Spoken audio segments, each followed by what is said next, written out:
sisi le ithi umhlobo ongalunganga ngiyacela sisi manje ukhe usithela thuku bangabani yintoni le unobangela bawubhale yonke kusekwathini lo mbongo usukelaphi mhlawumbe abebomini sidibana ngabantu ngabantu ndithenda ufika sejikeni ndadibana neentlobo ngeentlobo zabantu kodwa ke emva bandinabile bathi ke mntanam ingqondo sizokufana ndithenda ufika kwiVarsity ndababona neentlobo ngeentlobo zabahlobo ndafumanisa uba bakhona abahlobo uqonda uba ngumhlobo kodwa bakhona ke nabo bangalunganga bungenothandwa ngumntu wonke ngoba kaloku awuyowuvayo ndaqonda ke ngoku ndithenda kumbona lo ungalunganga ndaqonda manje ndityikityele ngolisiba lwam lugoso ndabhala umhlobo ongalunganga njengoba ndisitsho yinto emehlweni yonke untliziyo intake icinga ungcikiva loo nto kaloku ndibhalela yo guys mna ndiphelwa ngamazi uba ndingathela ndithini into ezinje so ubuyaqaphela wena mphulaphuli nawe mbukeli wemibongo ekwizinga eliphezulu ngokokwam ke ne uyawukhumbula ubana apha siyafunda apha bangabana abahlobo ngamanye amaxesha abayiyo le nto bazibiza yona uyawucinga umntu yingusha kanti uyayiqonda bekela ke ngoku kulo njani khawuthanda uziguzule khaziguzule siguzule mntakwethu so ke kuthiwa kasanome nizifaka naphi na uniboqaphela utshekishe anguzifaka okay ke sisi wami ezi sizibonayo zona ipoem eziba usenza ne basically zona zi-about ehlobeni zibona ngalo about i-life yaseVarsity ne-challenges mhlawumbe ezifeyiswayo in general i-students now ke ngoku ungathi kwabantu abangamantombi okanye mhlawumbe wena umzekelo u-applicable kwezi case zeziphi i-challenges ezifeyiswa mhlawumbe ngabantu abangamantombi specific amantombi mhlawumbe ezidibene nento njengothando umzekelo baba ngamaxhoba ento ezinjani bona ndizakuvisa mntakwethu ngoba kaloku zininzi izinto ezidibana nazo ebomini ingakumbi thina abantu basetyhini udibane naloo mntu uzixelele uba uyabona ke lo ndiyanaye kwantsonga nyawayo kanti yena akakho kule nto ukuyo nje ukuba so zininzi ezi zinto and kuzo zonke ezinto esidibana nazo siphela siphulukana nezimilo sishiya amakhaya kuba sicinga uba silandela bona kuba sikholisa aba bantu kanti abayiyo le nto sicinga uba bayiyo ngamanye amaxesha ufumanisa into okokubana ude uhlale naba bahlobo bangafunwayo ngabazali aba bakwenza uphulukane nesimilo zizinto esidibana nazo ke singabantu basetyhini sawugqiba silahlukiswe ke ngoku ngaba bagqiba sibasenza amaxhoba ke ngoku emvuni kodwa ndiza kuvisa mntakwethu njengokubana ndisithi intombi yenzo sisihloko sam ke esi yabona ke apha ndandidlala nje ngamagama ithi yena intombi yenzo ndiyibona izolo isuke empompeni ndihleli ekoneni ndicinge ukumkhwaza ndimkhaphe ndinqena ukumphazamisa yintombi yenzolo nangesidima kunzima nokuyibiza undibulisile ndafihla ubuso emathangeni ndisemathandweni yintombi yenzolo ibinqwenela ngumntu wonke ndisenza ngathi andinamdla ngaphakathi ndifile uthando yintombi yenzolo asoze uyibone nasendleleni yeya ke kwenzeke ntoni kwintombi yenzolo ibiye yenzolo izolo namhlanje idibana nabo besiqhazolo ngengxolo iqale apho ke inkathazo kaloku abengxolo ngamatshijolo ulixhala kozeleyo xa eyenzolo ihleli nabengxolo ilahle nenkolo intombi yenzolo iqale kancinci suke yanwenwela icela umlilo wamadlelo suke kwaphela neso sidini binaso namhlanje ndimbona endleleni ndisedlelweni unqabe nombolo tshintshile umntwana ngabe umoshwe ngabengxolona bathina abazali xa kunje ziphumile ziyalo yonakele intombi yenzo. Wow. Guys, yabona apha kuyahanjwa ayindli kuyahanjwa. Uba ngabana awunayo nanokuthiwa ziziyalo engqeqesho yakho wenu, uyakwazi ukhawuleza uphume endleleni. Uyabona abazali bona bazawuyenza indima yabo, kodwa xa ufika bevasithi bazawufika uzilibali uzawuba sentweni ngebhuti. Nawe sisi khawutsho sisi. Ithi ke lena ndenziwe luthando. Ingathi ke le inomdla inika umdla le. Le nto iluthando ndiyibona njengebotyo engenanquma. Undibona ndiyakayaka, ndidlakadlaka, ndidlavuzela ngathi ndidlavuzwe zizinja, umane uzibuza ngabe senguye nalo. Ndenziwe luthando. Ndilusana ngokozalwa, kodwa ngokwenkangeleko ndinemibili kuguga. Ndenziwe luthando. Andikaze ndambona umntwana, kodwa xa undibona ngathi ngumdlezane ncancisa urhozo lwamawele. Kaloku ekuhlaleni bendisaziwa njengentombi enkulu ethi yakungqisha kubhongqa umhlaba. Kodwa namhlanje ndiyiloo nto ithi iyawudlula kuphephezela amaphepha ezigadini kubhityi. Akusekhona boovityo bebekade bekhona. Ndenziwe luthando. Namhlanje ikhaya ndiyadicwezela, ngathi ndingumakoti ecwezela uba ngozana. Zintloni into endibangela ndizimele ikhaya, sisazele sindityalo kuba ingqondo ibonile. Kaloku le ndlela bendinyathela ngobumnyama ndingeva noba kuzane ndicela inkomo ebethwe ephondweni. Ndigxothwe ebumnandini ndacinga noba libhodlokile liyavuza kodwa iselikhaya. Namhlanje ndiyazisola, nezinyembezi ndliwayo namhlanje zozokuzisola. Ndizisola nje namhlanje ndenziwe luthando. Mama, tata, bantakwethu, zintombi zakuthi, njengenkedama ndicholeni, njengomntwana ndonile impazamo, njengomongi ndiyaxolisa. Ndenziwe luthando. Wow. Now it brings a question ke ngoku le nto intobana, do you give umuntu i-second chance? Do you forgive and do you give umuntu i-second chance? Noba ungumzali, noba ngulo behlekisana naye, xa ethe wazibona impazamo zakhe ezithoba ecela ngoxolo, masizibuzeni lo mibuzo singabantu. Kuba sisi Intombi elixhoba. Le ntliziyo yeyalo mzimba. Lo mzimba ngowenkciyo. Umzimba wenkciyo uyahlonitshwa, kodwa lo wam ugcwele imivambe eyenziwe yimivimbo yemvubu. Kodwa lo wam ugcwele imivambe eyenziwe yimivimbo yemvubu. Nale ntliziyo impompoza amahlwili kulila. Tshini uyandihlukumeza nam ndilixhoba. Kaloku ixhoba lizazi, aliziboni xa lihlukunyezwa. Into yalo kuphunga ikofu kwamelwane nezabanindaba. Yakuba sendlini ingxaki libhalwe phezulu, abumzimba uvukuvuko kwamazimba avukuzwe yimpahla. Mna ndilixhoba, ndiqaba imbola noba kuyabanda kuba ndifihla izilonda.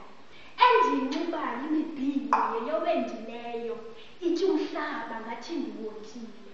Andenziwa kuthanda ukurhuqisa, kaloku ndifihla amanyala kunozala. Ndiquma ihlazo koomelwane. Kuyawude kube nini ndiliquma eli hlazo? Kuyawude kube nini ndikubumba udilika? Undibona ndinyibilika ndicela umkhenkce. Ndenziwe kukwanela. Ndanele, ndilwile ndikubumba. Ndoyisile. ndoyisile. Hayi ndoyisile. Sisiphumza mna sisiyazi qho xa ugqiba kwandipoem okanye umbongo, mna ndiye ndidideke kwaye ndibe nabo ubudisi ndiqaqa into yobana ndawuphefumla ndithini, because unqena uwagqoba. Yiyo loo nto ke mna ke ndizawuvele ndithule, ibe ngabantu abasemakhaya abazicingelayo uba bangaphefumla bathini kwiikhesi ezinjeni, ngoba mna ndifuna uwagqoba mahle acwengile. Khawuqube sisi simamele thina. mna ndidiniwe, ndidikiwe, ndididekile yile ndedema. Indilahlekisile isithi yandithanda, kanti icela ubhubhubhu wothando, into ephephezelo komlilo wamaphepha. Indilahlekisile indithembisa ngobomi, kanti icela into engaphantsi nakwinyanga. Hayi mene ndidiniwe, ndidiniwe kuhlala ndikujonga ube uzisola okukamajola. Yile nto ukuyibiza ngothando ke le, ngaba loluthando na olu, ngaba bobubomi na obu. Ndidiniwe kutyiwa sisihlangu sakho, ndihlatywa limeva, ndinxiba isihlangu, kwenzeka ntoni? Khawuzibuze nawe, thatha intliziyo uhlambulule, kube yam intliziyo imsulwa, ayidingi ukwasulwa. Hlambulula ke kuba mna ndidiniwe, ndidiniwe kunyamezela ukubhanqa kuba ndisoyika abahlali bazawuthini. Bathini ngokundilala ndiqamela ngokumanzi benyembezi ndinyamezele. Ndidiniwe kunyamezela ihlazo. Ndidiniwe kunyamezela ihlazo. Wow. Sisiphumza. So udinga kunyamezela amahlazo nje. Kwixa elidlulileyo, ngicela imnithandi, ngicela imngeni imini apho uthe wadibana nayo endleleni ngokugqoselele kule nto uyenzayo ke, which is imibongo ne. Zeziphi mhlawumbi i-challenge ethe wazifeyisa thuba lobana mhlawumbi kuthiwe hayi, I don't think wena ungazukwazi ukubhala. Senje sesibona nje thina, in fact mna nababukeleyo ekhaya, so i-final product finished, sealed product uyiyo nje. Zeziphi i-challenge ethe wazifeyisa apha endleleni? Ngifuna ukuthi sendi-finished product. Alakeseli ngehlobo ndibona ngalo. Hayi, ewe bendithilo uyakhumbula uba usenamaphiko usezawuninzi, kodwa kwangoku hayi use-impressed kakhulu. Ndile isakhasayo. Kodwa ikhona imicelimngeni kodwa heyi, ndiyaboyika abantu. Ndiyimoya azityhafise, kodwa bakhona aba bantu ababahlobo baye bandinikela nje, mhlawumbi umntu andive ayive nje okanye ayibone xa ndigqiba ukuyibhala. Then ndimfunde ndibe nomdla kofundela iintanga zam. Ndizifundile athi umntu, hayi mna ndiyakwazi uyenza le nto, utheni ungade uyenze na? Ndiqonde iyavusisa mali wakho, udlala ngama ndiqonde uba ikwangubonga futhi le nto kuba bandinikelani uba hayi mali ungayenza le nto. But bakhona kaba bantu baqonda hayi mali lo ntana lo unyabile and ndinyabile. Ndiyazazi and okanye ndikhulele hayi andiqondi unyabile, okanye ndikhulele ndinyabile kulaa mntu ozikhuleleyo ongafana athethe. So abantu bavele bothuka uyakwazi uthetha okokuqala kuwena. I don't think unyabile, I think mind business yakho. Endinyabile ndandithule kwakunzima novula umlomo, abanye bayothuka bo hayi ayifani uye ngabe sanguye lo ukuba ibe ndim lo mphumza ngulo kwesibili akekho omnye. Qha ndiyabona nokukhula ke kunayo indawo yakho, kunayo indawo yakho, because noko uyakwazi nje ke ndithethe. Ke ngoku zikhona mhlawumbi ii-shows ubukhe waphefoma kuzo, because ndiyaqiniseka mos abantu abaninzi are dying to hear le nto ilapha. Andizange ndaphefoma nakweli show, kodwa ndake ndayenza lapho imithikane nendizokwenzani undwendwela kwa-Sunrise Organization. Ndisedutywa kwisikolo apho ndafunda khona eVulincobo Senior Secondary School.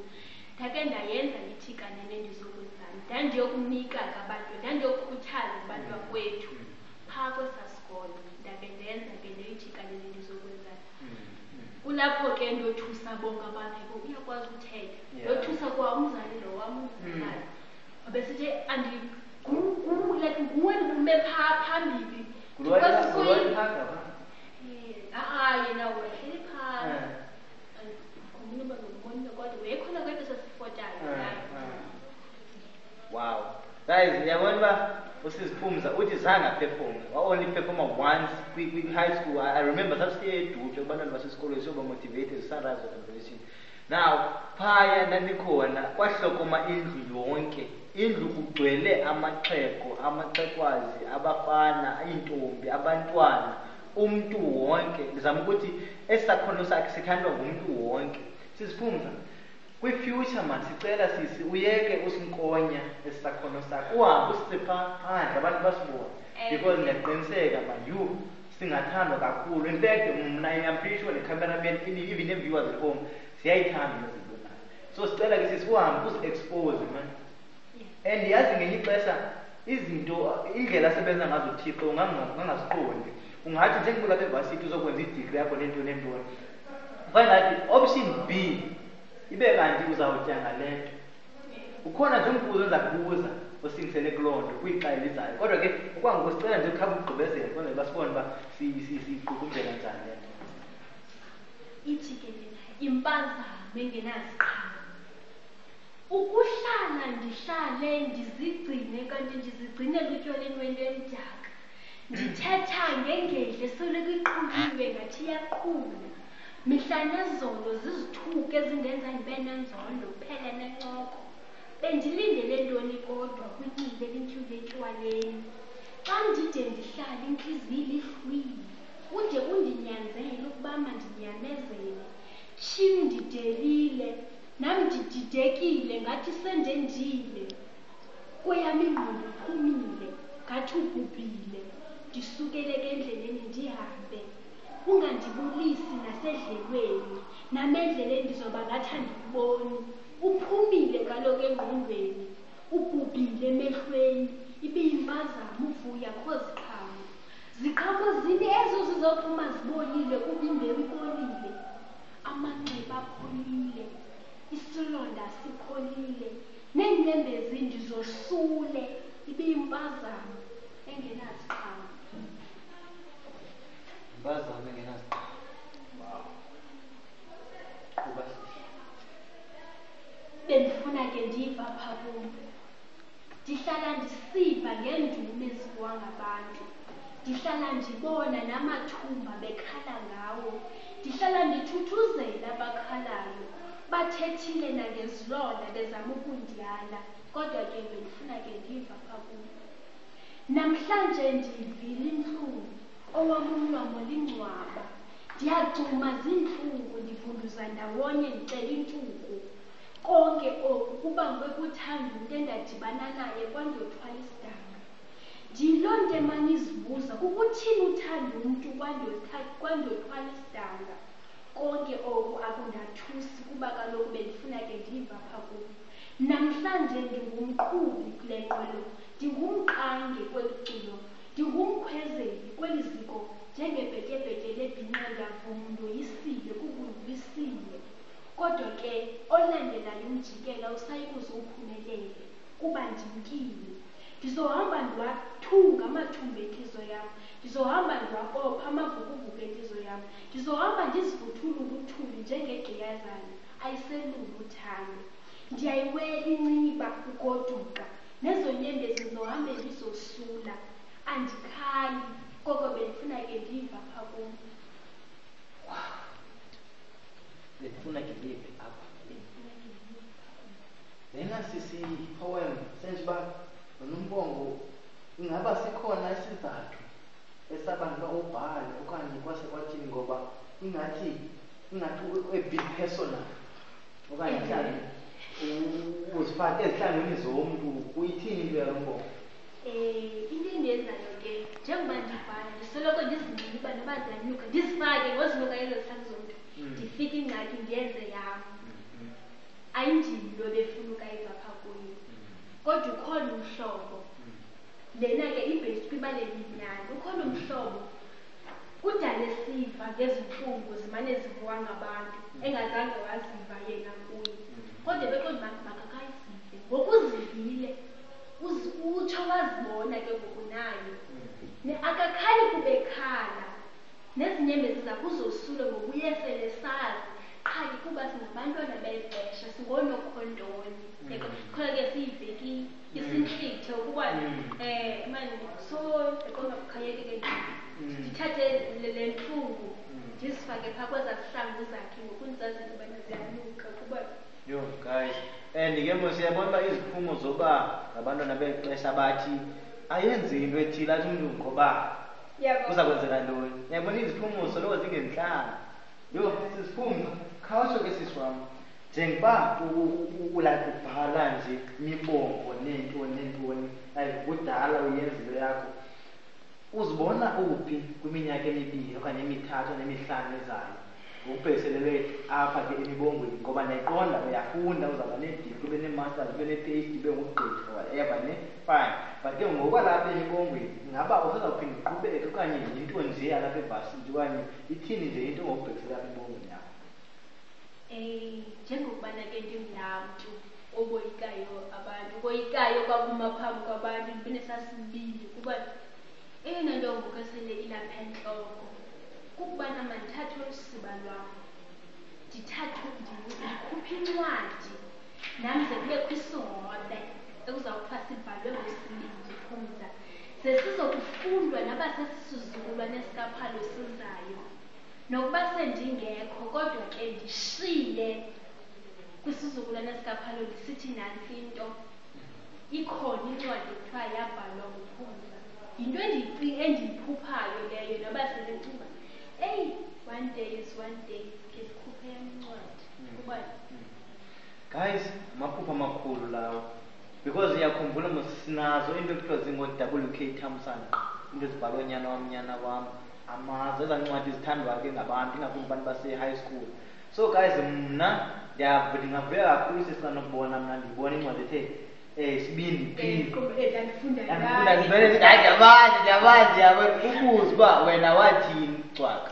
So ibalulekile into yobana xa uzi-associate nabantu nawe ukwazi uproduce something, ungamane usithi you find that abantu apha elifini njena bathi uyabona lona izenza nge-BM sasifunda sonke e-high school, ndiyayazi ayintwana yam leya, so what happened, uyabona. So kubalulekile into yobana nawe guys u-associate nabantu abapositive so that nawe uzobuilda i-positive life elifini yakho, nawe ube nto ngenye imini. So njengoba nimvile ke sisifundo zokuthi uba wena ngenye imini abe ngumbhali wencwadi, abe nencwadi ayishiyayo kwisizukulwane sikaphalo. Kodwa mna sisi ndiyayiva le, kodwa ndiyakucela kwaye ndiyakukhuthaza into yobana ukhe ube nazo ne-video clips okanye mhlawumbi ukungena ixesha ukhuye mhlawumbi uvizithele nendawo i-radio station, ukhe uphoste nje, yabona umzekelo ikhona into yi-40 FM, sise-40 mna ndiyacela sisi wam xa unethuba ukhe uye 40 FM noba unganesiloti sakho, but ndiyaqiniseka nabo abasasazi bangayithanda khona ndibana umane ukusityebisa, umane usirhabulisa nje, usichubele kwesi sikhwebu usiphetheyo, yabona. Because ndiyaqiniseka kwaye futhi ndiyavuya kwaye ndingathanda ubana bebe baninzi abantu nelibongekile kwiindlebe zabo. Sibe ndithe kuwe susinkonya isakhono sakho, sibeke phandle. Ndiyaqiniseka into yobana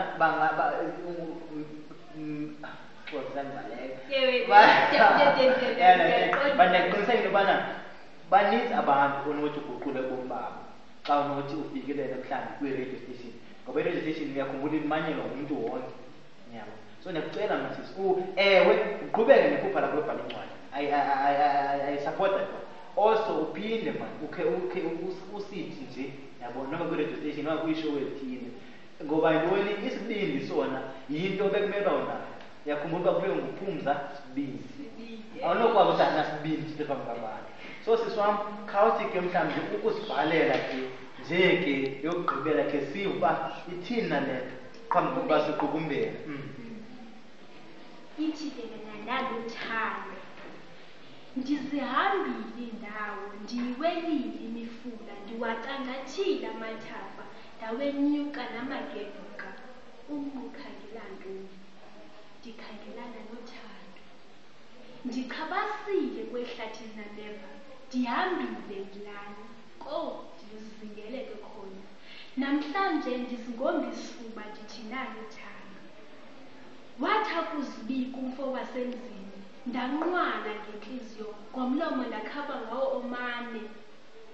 Ngengqondo ndathi usashumayeza ngevangeli ishunyayezwa ngabanini. Akaphela amandla umfundi, wanqonqoza kumnyango wentliziyo yam, wangcungcutheka umphefumlo, yangcangcazela intliziyo. Ngemincili ndawuvula umnyango wentliziyo yam, ndanyibilika ndicela inkhefu kwezo ntaba zebhaziya. Namhlanje ndiqabelana amaqonga ndithi naluthando. Ukuba oluthando beluyinkolo, ngendisithi umvangeli uyifumene inkolo, kodwa ndithi umzingeli ubambisile, umhambi ufikile, ndilufumene uthando, ndilukhangeleke khona. Ngulo mntu ongandibiza ubambo lwakhe, ndimbize uthando lwam. Lo ngulo sizohlala sisonwayana, kwaye ndiyanaye kwantsonganyawana. Naluthando. Naluthando. Guys, sisiphumza mandithathe ithuba mna like on behalf of RD Production ikubulele masisi wami kanye ngicela ungiphe ihaki. You guys ayilapha kuyenza sisi wami mna ndiyakucela man uqhubeke nemibongo ubhale kwaye futhi nginqanela nempumelelo both ngokwasemibongweni nasesikolweni. Siyabulela nethuba lokubana usinike chance ke sinokhole nawe. Okay okay guys, ukugqibela sisiphumza abantu abathe bakuthanda banomdla wakho baxhumana njani? Ndikhona ku-Facebook. Sithandi because basithanda ubuza abangodi. So ndithande ukubaleka phaa ololo. Inamba yam ayifumaneke yena ke. Okay. So ku-Facebook ngubani? Usibindi Phumza. Andawo nezinabaliweyo. Nabo baNicki Minaj igama lam. Nicki Minaj. Ngo-Nicki Minaj ngusibindi Phumza waseXhoseni edutshwa. Ntombi yangaphesha kwencini. So ungo-tweet esisi wami xa umana invite friend request.